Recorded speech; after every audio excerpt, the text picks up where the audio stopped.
మహాభారతం అంటే మనం పౌరాణిక గాథగా భావిస్తాం. కానీ 5000 ఏళ్ల క్రితం జరిగిన యుద్ధంలో న్యూక్లియర్ వెపన్స్ వాడారంటే మీరు నమ్మగలరా? అప్పట్లోనే అంత టెక్నాలజీ ఉందా? ఇప్పుడు నేను చెప్పబోయేది వింటే మీరు నిజంగానే షాక్ అవుతారు.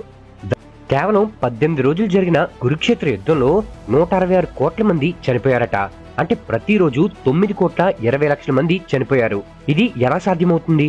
ఇంకా ఆశ్చర్యం ఏమంటే యుద్ధం అయిపోయిన తర్వాత కొన్ని ప్రదేశాల్లో భూమి లోపల ఒక మొక్క కూడా పుట్టలేదు.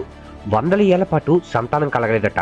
మరియు రేడియేషన్ సంబంధించిన ఆనవాళ్లు కూడా దొరికాయి. ఇది విన్నాక ఒక ప్రశ్న మిగిలింది. ఇది సాధారణ యుద్ధమా లేక ప్రాచీన కాలపు మాస్ డిస్ట్రక్షన్ వెపన్స్ వాడిన అణుయుద్ధమా? దీనికి హిస్టారికల్ ప్రూఫ్ కూడా ఉంది. మహాభారతంలో బ్రహ్మాస్త్రం గురించి విన్నారా?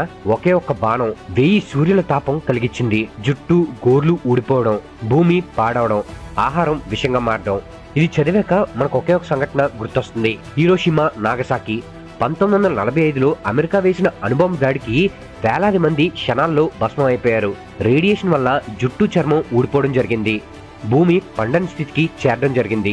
రెండు సిమిలర్ గానే ఉన్నాయి కదా.